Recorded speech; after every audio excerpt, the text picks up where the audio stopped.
The Right Reverend.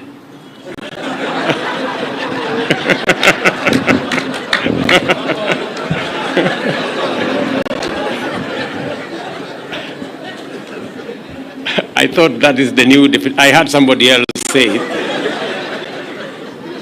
And I thought because he is Papa Waroma, maybe he now qualifies. The Right Honorable Speaker of Senate, former speakers, leaders, House leadership, commissioners, members of Parliament, former members of Parliament, ladies and gentlemen, good morning. Coming to Parliament is truly a homecoming of sorts.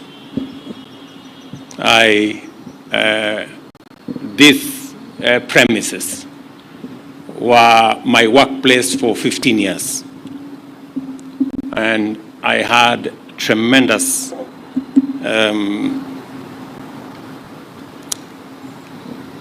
opportunity here to grow my leadership skills. And I'm very proud of the place of Parliament in the leadership of Kenya. I keep telling our members of Parliament, especially whenever I have an occasion to engage with our parliamentary group, that Parliament is a very premium platform. Many people work so hard, campaign so hard to become members of Parliament, either in Senate or National Assembly.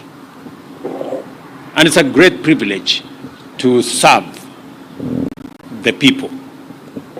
So whenever you have an opportunity to be a member of Parliament, please don't take it for granted. It is a very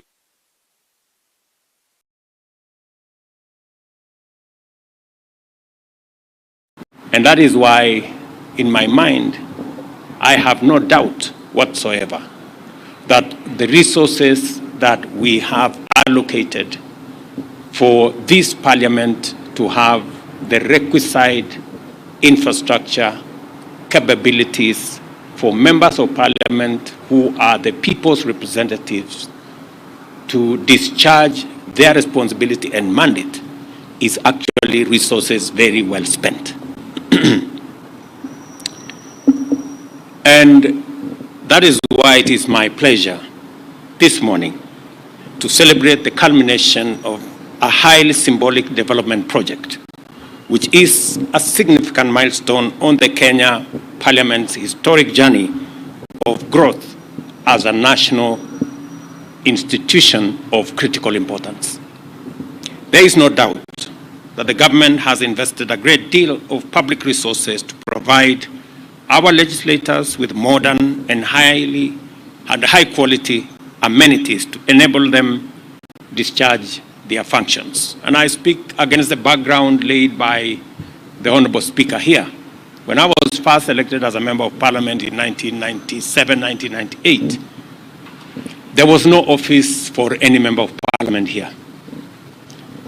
And we became the first occupants, I think, after about 2 years, under the leadership of Speaker Kaparo, to occupy the building at Continental House.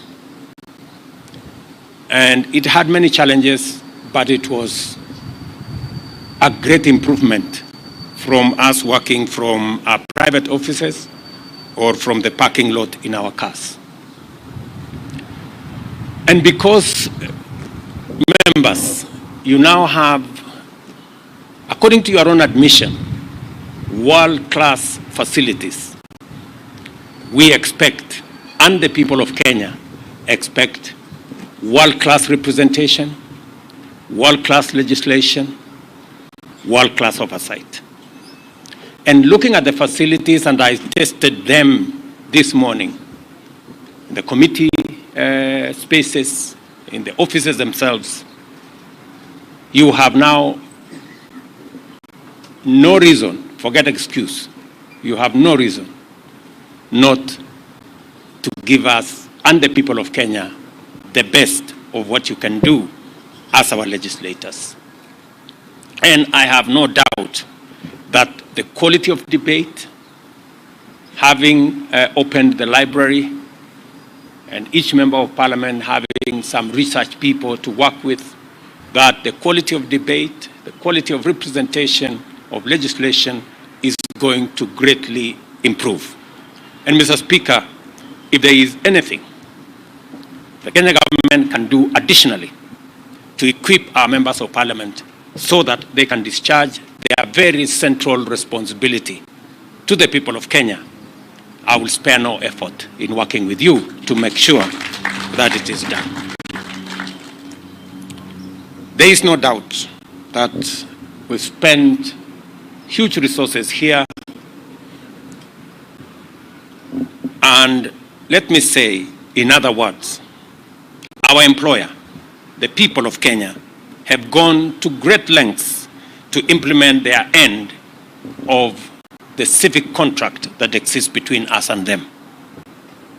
Consequently, as members of parliament, you have a moral and constitutional obligation to reciprocate the sacrifices the people of Kenya have made by intensifying your efforts both individually and collectively as parliament in order to render a strong contribution to the deepening of Kenya's democracy, expanding freedoms, entrenching the rule of law, and achieving economic transformation in the responsibilities that you have. Parliament has the cardinal responsibility to make sure that the resources people of Kenya put at the disposal of government is used as it was intended, and that it is not stolen, it is not misappropriated, it is not abused. And Parliament has a central place. And Mr. Speaker, I look forward to working with Parliament in making sure that the executive is held to account. When I made a commitment that members of the executive will come to Parliament so that you can interrogate them, so that you can ask them questions, so that you can hold them to account. And I am very happy that that process has taken off. Mr. Speaker, I expect to see more of engagement between the executive and the legislature by way of making sure that the public is well informed of government policy by members of my executive coming to Parliament to answer questions, to expose government policy, coming to Parliament to explain to members development projects and programs, coming to Parliament to account for actions of my administration. I also want to say that you can count on our support because you have already demonstrated that every piece of legislation we bring, every piece of policy that we bring, Parliament has always gone out of its way to input, to inform, to enrich, to amend sometimes, and to make it better. I want to report to you that all the programs that we brought to Parliament and you have graciously passed, whether it is the housing program, I want to report to you that 140,000 young people around Kenya today are working in our housing program, people who are not working the previous year. I also want to report to you that we are finalizing our universal health care program that has been in the works for the last almost 15 years. And I want to commit to Parliament that because you have given us the legislative framework, you have given us the regulatory arrangements, we will make sure that that program goes forward and benefits the people of Kenya. The biggest beneficiaries of our universal health care program are members of parliament. How so? The people in the WhatsApp groups raising money for this person and that person and the other person who has cancer, diabetes, and the other one are members of parliament. Members, I'm trying to lift this big burden from your shoulders. So let us work together. I think it will be good if every citizen can walk into any health facility in Kenya and walk away without making a phone call to a member of parliament to pay their bill. It would be a most important thing. This building, ladies and gentlemen, therefore, is a towering monument of every citizen's legitimate expectation that in return for their unstinting support, their leaders will apply themselves in a responsible, conscientious, patriotic, accountable, and honest manner to protect, uphold, and enhance the security, freedom, and prosperity of every citizen of the Republic of Kenya.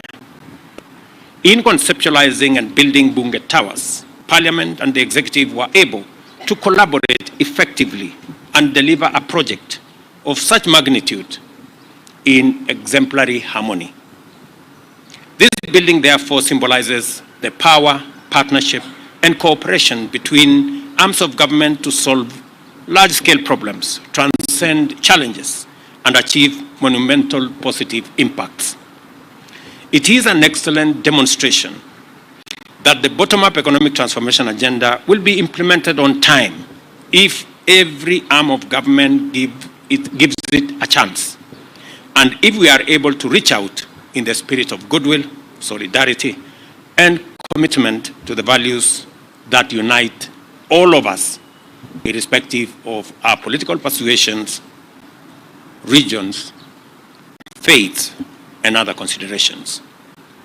This building is not a monument to extravagance or grandeur in the service of vanity. It is not intended to symbolize entitlement or impunity in the sense of the ability of legislators to appropriate and expend public resources without accountability. That is not what it is. Rather, it should be a symbol of our sense of public duty, constitutional obligation, national values, and devotion to the national interest. When you look at this building and the magnificence of this building, it should remind you that you have a constitutional responsibility to the people who elected you and to the great country that we all belong.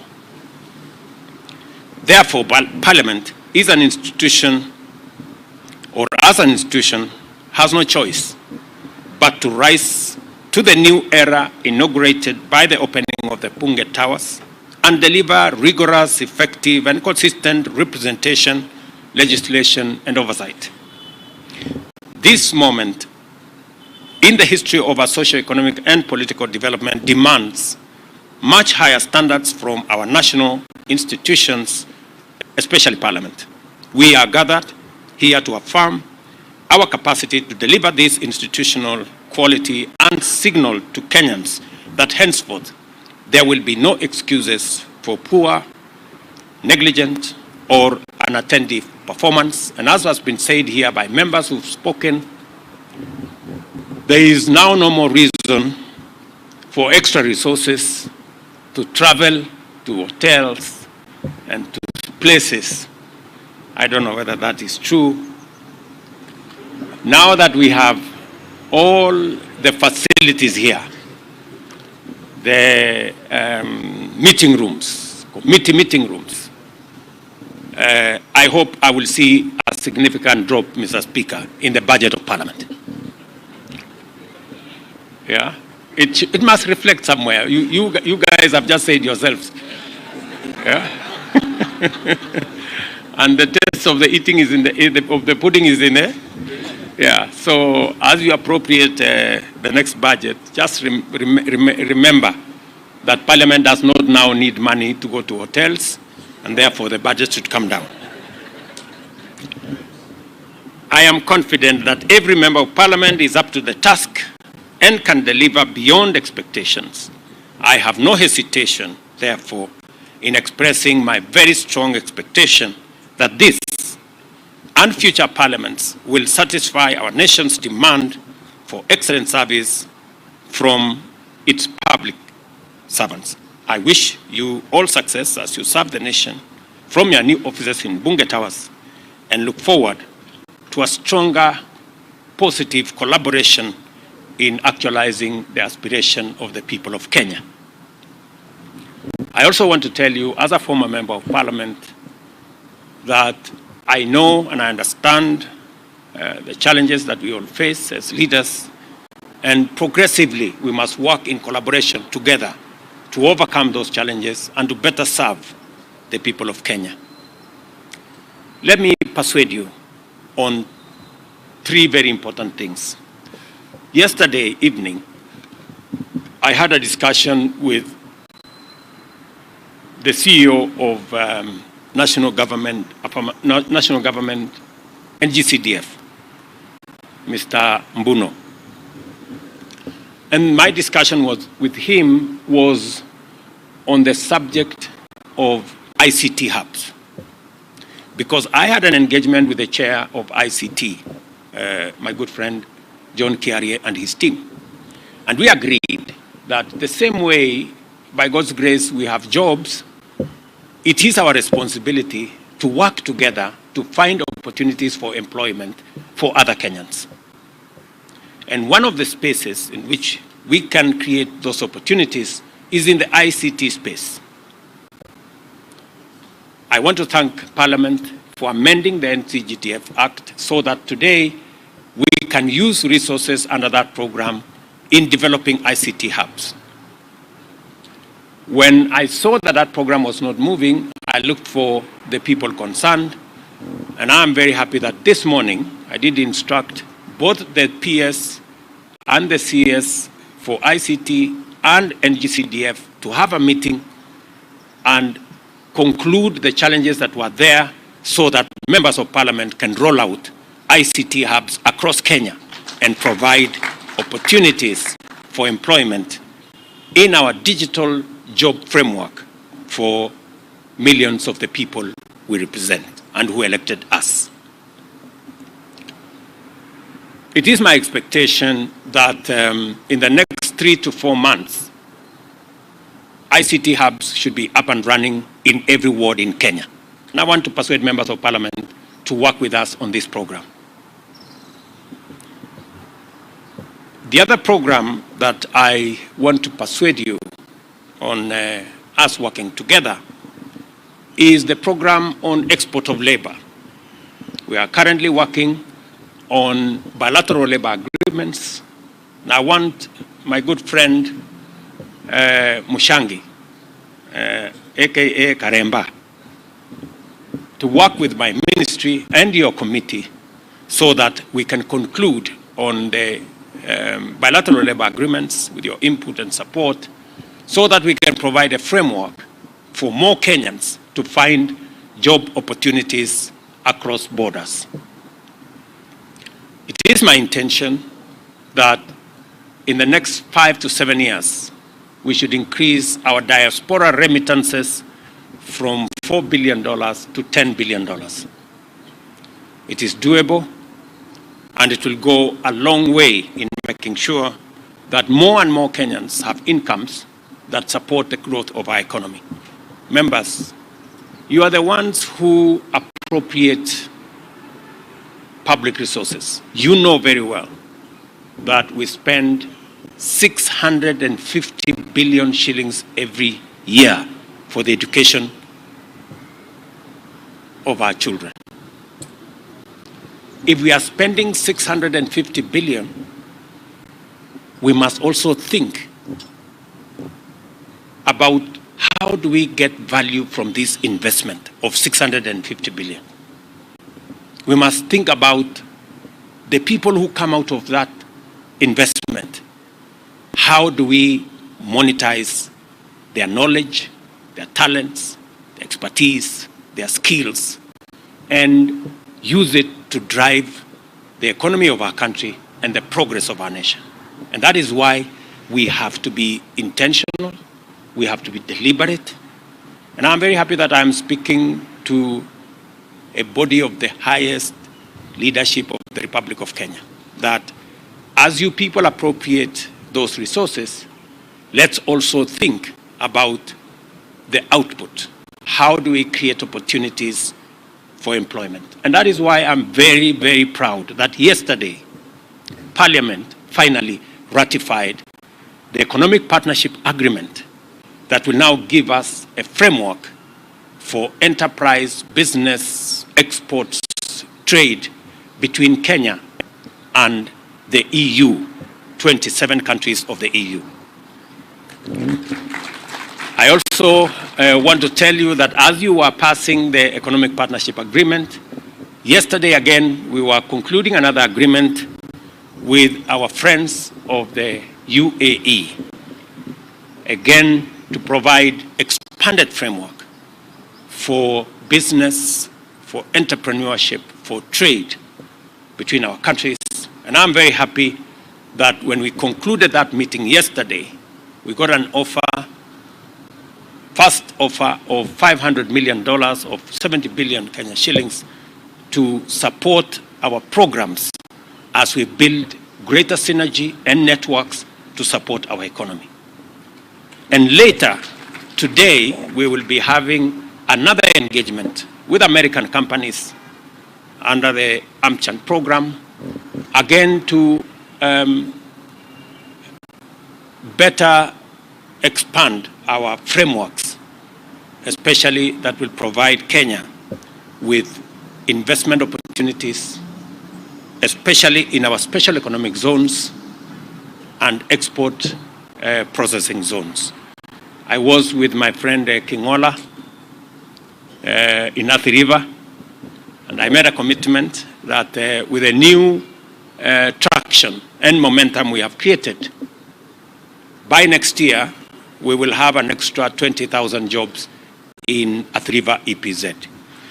This is what we must do deliberately, intentionally, because we have a huge backlog of millions of young people out of school, out of college, out of university, who expect us to create opportunities for them through government intervention, government programs, and us providing an environment for the private sector to create jobs for our young people. Let me conclude by saying that, again, we thank God we have rains in Kenya. Because of the rains and all the other plans we have made, we've managed to grow our agricultural sector, and we are making progress in making sure that we reduce the cost of living by making sure that we do what we have to do to support our farmers. But even as we get the blessing of the rains, we also have seen floods in different parts of our country. Many Kenyans are going through difficult times. Yesterday in the morning, I had engagement with counties that are facing this challenge. We have mobilized the National Youth Service. We've mobilized our military. Members of the national government are working with the counties in collaboration to support those in distress. We have provided from our Ministry of Special Programs food and other amenities to support those in need. This morning, I have authorized the National Youth Service to provide land for those people who are living dangerously in some of the areas, for them to be moved from those areas into some safe ground as we decide on what to do with them next. Shortly, I will be having another emergency session with our multi agency teams to make sure that we provide adequate support to all those in need and to move citizens who are in dangerous areas that may be susceptible to floods away from those areas. And unfortunately, we will have to move some of them even without them agreeing, because otherwise they put themselves in danger. The Deputy President will be having a meeting tomorrow with all the other actors, including our development partners, to facilitate greater collaboration to deal with this challenge. And I want to ask members of parliament in their respective constituencies. I've managed to talk to a few yesterday. I've talked to some governors yesterday, for all of us to have a whole of government approach, a whole of society approach in supporting those in need. Finally, ladies and gentlemen, we have a chance to deliver for Kenya's economic transformation that leaves no one behind. No man, woman, or child, wherever they live or work, and whatever their agenda of faith, must be part of our equation. We must remind ourselves of this duty to look out for every citizen at all times. It's now my pleasure to declare the Bunge Towers officially open. Thank you very much. God bless.